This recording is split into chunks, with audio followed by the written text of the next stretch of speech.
Okay, I'm very sorry that I did not post a video last week. I went on vacation to the beach and I thought about it. Then I procrastinated too much.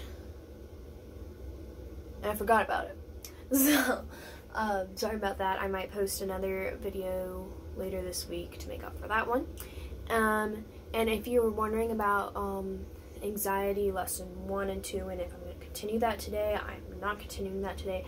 We'll continue it another time when I find a Bible verse, another Bible verse on anxiety. Same with craft day 1. If I see a Bible verse and a lesson that needs to have a craft behind it, then I will put craft day 2. So those are just going to be scattered everywhere. I'm sorry. It kind of stresses me out too, but it's what works. So, today, we are going to be talking about, sharing our faith, acting like Christians, and what the cross stands for. So, over the last month, me and my mama have been, writing back and forth lists of things the cross stands for. There's probably at least 100. That might be an over-exaggeration. I have no idea. I didn't count. But there are a lot of things that represent the cross.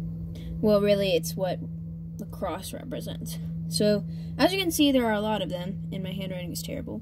So, probably what I might do for the next video, I might make a list of these and make like a slideshow or something. But, so, this is a really long list, and I put the cross in the middle to show that this is what the cross represents, or representing the cross. I don't know how to say that, but anyways. So as you can see, there's a lot, and it's important to remember these. So yeah, I guess I will make a next video in a few minutes, showing this, and so if you want, you can pause this, watch the next video.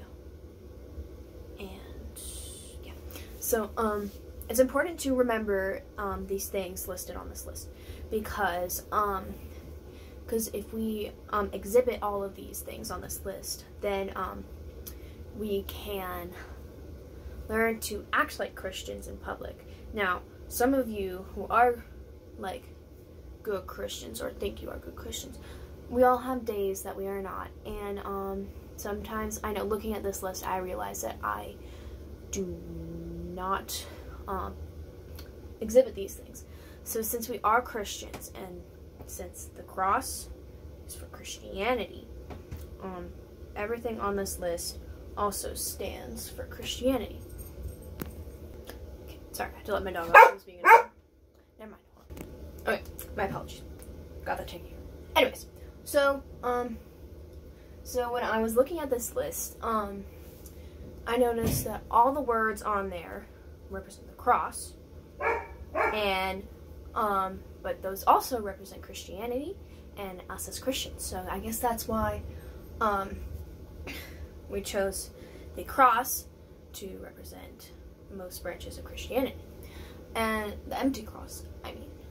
And so we have to remember these, because if we exhibit these, we can be Christians. I know I probably already said this, but if you think you're a really good Christian, do you exhibit these character traits? Maybe that's something for you to work on. We're not perfect. We will not get that first try. I know when I was making this list, I was like, I kind of need to work on stuff.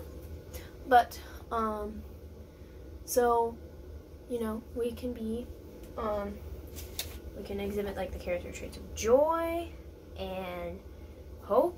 If we act hopeful, people will ask us, why are you so hopeful? And like Paul in the Bible said in one Bible verse, sorry, I forgot that, so if you want to look that up on your own, please be my guest, said, whenever someone asks you why you are so happy and so hopeful, you have to have an answer prepared.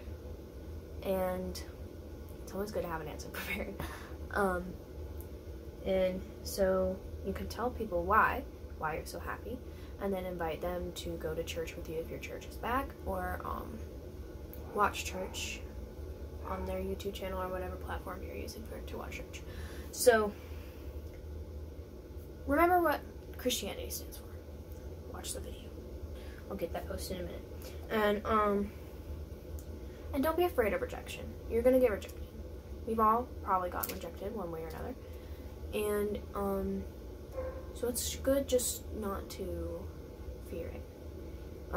Prayer is always a good thing, to ask God, help me stop fearing rejection, because the fear of rejection is not a good fear to have when you are a Christian, because as Christians we are all called to be messengers of Jesus and God, spread his word, and if you're afraid of rejection, it's going to be hard to do because not everyone's going to accept your invitation. And so ask God to help you find a good devotion to read, or there's some Bible apps that have really good devotions on rejection. And so yeah, just try to remember. You don't have to remember everything on that list because that is impossible to do. But if you want, you can make your own list of what you think the cross stands for.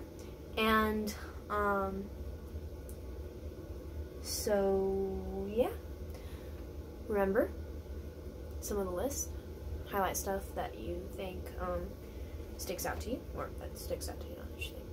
And God bless you.